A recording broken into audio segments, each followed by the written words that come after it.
Hepinize selamlar arkadaşlar. Bugün birlikte daha önce temizliğini yaptığımız bu süpürgenin kablo çekmeme problemini çözmeye çalışacağız. Hazırsanız başlayalım.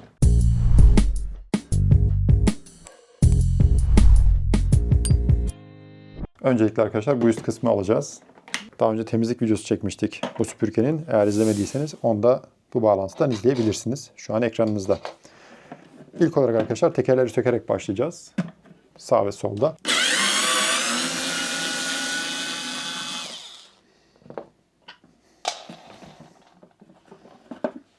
Bu yandaki tekerler yıldız tornavidaydı arkadaşlar. Şimdi ise buradan sökümü devam edeceğiz. Burada 4 tane vida var. Bunları sökerek devam edeceğiz. Bunlar için yıldız alyan gerekiyor.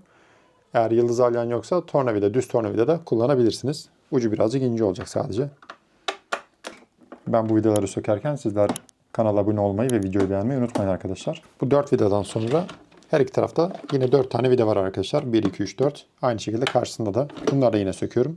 Bu arada arkadaşlar sökümde buradaki 4 tane vida ve yandaki tekerlerden çıkardığımız 2 vida haricinde bütün vidaların boyutu aynı. O yüzden sıkıntı yaşamazsınız karışsa bile.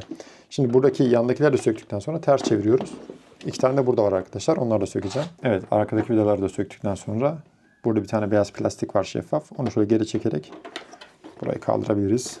Ama galiba şurada bir kablo var. Aynen arkadaşlar, burada düğmeye giden kablo var. Onu çıkartalım, rahat çalışalım. Sürekli böyle elimizin altında durmasın bu. Hemen burada 2 tane vidası var. Bunları da sökelim. Vidaları gevşettikten sonra bu alttan çekiyorsunuz arkadaşlar. Tırnaklar da var. Evet, kablosu burada. Şu vidaları bir alalım. Direkt çıktı zaten arkadaşlar. Tamamdır. Şimdi daha rahat çalışırız.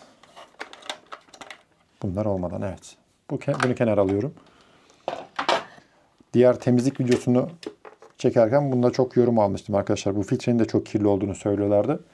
Tekrar söyleyeyim, eğer o videoyu izlemediyseniz bağlantıdan izleyebilirsiniz. Bu filtre kısmının nasıl temizlendiğini gösterdik. Ve bayağı bir kiri çıktı arkadaşlar. Temizlik düşünüyorsanız izleyebilirsiniz. Şimdi bu filtrenin etrafında arkadaşlar klipsler var. Bunlara şöyle tek tek dokunarak klipslerini açıyorum. Ve çıkartmaya çalışacağız. Biraz. Evet. Tamamdır. Şöyle arkasını çevirelim. Bayağı kirli arkadaşlar. Şurada az önce bastığımız şeffaf düğme ve yayı düştü. Onu alalım. Bunu tekrar takarken birleştireceğiz. Şimdi geldik bu kısma arkadaşlar. Önce motorun üzerinde bir kapak var. Burada 4 tane vidası var. Bunu sökerek devam edeceğim. Evet, motor kapağının üzerindeki parçayı çıkardık arkadaşlar. Bunu da kenara alalım. Burada motorumuzun etrafında böyle silikonlar var. Bunları şöyle çıkaracağız. Takıl değiller. Sadece böyle sabit tutmak için çevresini. Şimdi bunu direkt çıkartabiliyoruz galiba. Şöyle yapalım. Evet. Yani yine bunu söküp kenara alacağım arkadaşlar. Diğer türlü rahat çalışamayız. Buradaki klipslerin şöyle bir tane tırnağı var. Nasıl yakın gösterebilirim? Şöyle göstereyim. Burada küçük klipse tornavidanın ucuyla basıyorum. Çok rahat çıkartıyorum. Bunun üzerine plastik bir koruyucu var. Önce plastik koruyucuyu açmam lazım. Kamerayı takalım. Yine burada tornavidanın ucuyla bastırıp geri doğru çekiyorum arkadaşlar. Tamamdır. Motoru da çıkardık. Bunu da kenara alalım. Bunda da işimiz yok. Şimdi arkadaşlar en tabanda 2 tane vida var. Hemen şurada. Bunları sökeceğiz. Şimdi yavaşça kaldıralım. Başka tutan bir şey yok galiba. Evet arkadaşlar. İçini söktük. Problemin kaynağını belirledik. Burada gördüğünüz gibi bir yay mekanizması var. Burada gergeyi oluşturup kabloyu içeriye saran. Ama bu mekanizmanın demiri yerinden çıkmış. Burada gördüğünüz metalin ucu, yayın ucu. Şurada plastiğin içerisinde bir tane yuvası var onun arkadaşlar. Onu oraya takmamız lazım. Yani bu yay gergin olduğunda sıkıntılı bir şey ama şu an çok gergin olmadığı için çok da problem oluşturmaz diye ümit ediyorum. Şöyle yapalım. Önce ucunu bu tarafa alıyoruz. Takacağımız kısma. Sonrasında ise birazcık elimizde pay biriktirelim arkadaşlar. Ve bunu tabii kıvrıldığı için uğraşması biraz zor. Eldivenle yapsanız daha iyi aslında. Çünkü kesebiliyor. Bunu buraya takmaya çalışacağım şimdi. Yani kamerada tam gösteremedim. Çok detayda kalıyor. Küçük de bir parça. Ama açtığınızda anlarsınız zaten. Şimdi ucunu oraya taktım arkadaşlar, çentiyi. Şöyle göstereyim. bıraktığım zaman yerine oturacaktır diye düşünüyorum. Aynen. Şimdi gördüğünüz gibi burada bayağı bir bol arkadaşlar. Önce bunu bir sıkmamız lazım. Büyük ihtimal fazla çektiğimiz için. Hani bunda bir sarı, bir tane de kırmızı yer var. Çekmemizi söyleyen. Hani buradan ötesini çekmeyin diye. Kırmızı zaten sınırı. Kırmızıyı görmemek gerekiyor mantıken ama biz kırmızıyı görene kadar çekiyorduk. Şimdi bakın çevirdikçe bunda gerginlik oluşacak yayla. Kabloyu sarıp da çekebiliriz veya biraz gerip ondan sonra da sarmaya başlayabiliriz. Bu arada tamirci veya teknisyen falan değilim arkadaşlar. Kendi kullandığımız makine bu. Bir sorun yaşadık. Ve diğer videoyu paylaşınca insanlar yorumlarda yazdılar. Eğer onda yaparsanız paylaşın video olarak diye. Ben de şimdi insanlara faydalı olur diye çekiyorum. Şimdi kablomuzu buna saralım biz. Düzleyerek. Bu şekilde kıvrımları düzeltiyorum arkadaşlar. Bu önemli. İçine düzgün şekilde sarılsın, içinde tekrar katlanmasın diye. Evet, kablomuzu buraya güzelce sardık arkadaşlar. Şimdi tekrar yerine yerleştireceğiz. Şunu hatırlatmamda fayda var. Bu yay tamamen boşta değildi arkadaşlar. Yani 1-2 tur öncesinde çevirdim. Birazcık gerginlik oluştursun diye. Yani kablonun sonuna kadar iyice çeksin diye. Onu siz de unutmayın lütfen. Şimdi kablo sarılıyken kabloyu bir yandan tutarak arkadaşlar tam yerine yerleştirmeye çalışacağım.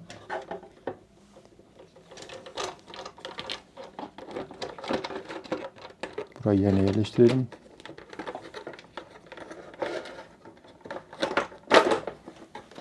Tamamdır. Şimdi şöyle basit bir test yapalım. Çektiğimizde bunun geliyor olması lazım arkadaşlar.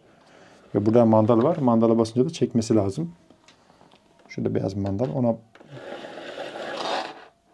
süper. Gördüğünüz gibi çalışıyor. Bir sıkıntı yok. Şimdi toplamaya geçeceğiz arkadaşlar. İlk olarak motorumuzun elektrik bağlantısını yapalım. Arkadaşlar kablo bağlantılarını yaptık ama altta 2 tane vida vardı. Onu takmayı unuttuk. Önce onu takalım. Ondan sonra motoru yerine yerleştirelim. Eğer hala abone olmadıysanız kanala abone olmayı ve videoyu beğenmeyi de unutmayın arkadaşlar. Şimdi motorumuzu yerleştirebiliriz. Burada gördüğünüz gibi altta değişik bir şekil var. Aynısı aşağıda da var arkadaşlar. Ona göre yerleştireceğiz. Herhangi bir kablo falan sıkışmasın, dikkat edin. Etrafında silikon koruyucular vardı. Sabitleyiciler. Bunları yerlerine takalım. Tamamdır. Şimdi motorun üst kapağı vardı. Bunu kapatacağız. Burada bir tane çıkıntısı var. O buraya denk geliyor tam. Eğer yönünü merak ediyorsanız.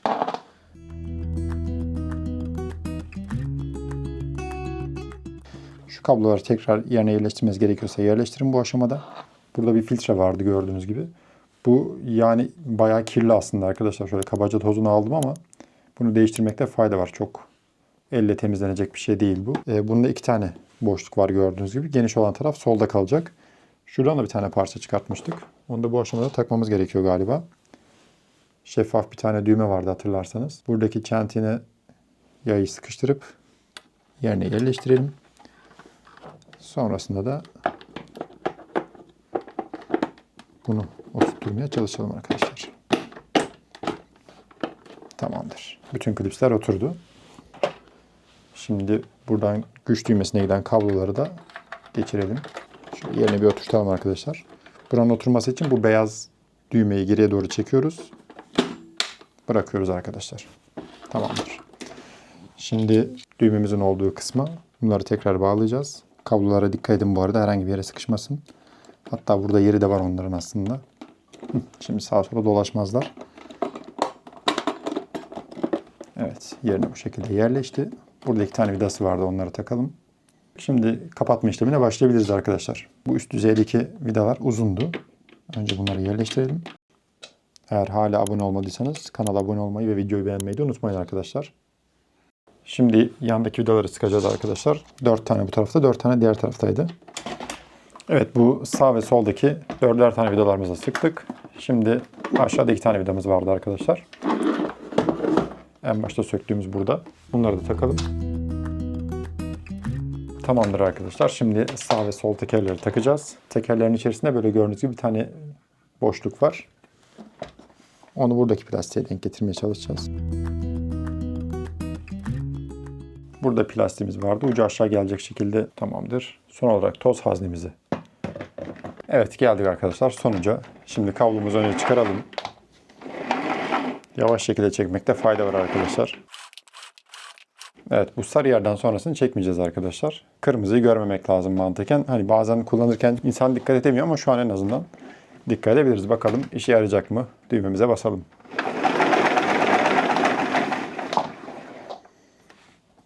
Şu kadarcık kaldı arkadaşlar. Hatta o da elinize kaldırdığınızda gidiyor. Şöyle yapayım.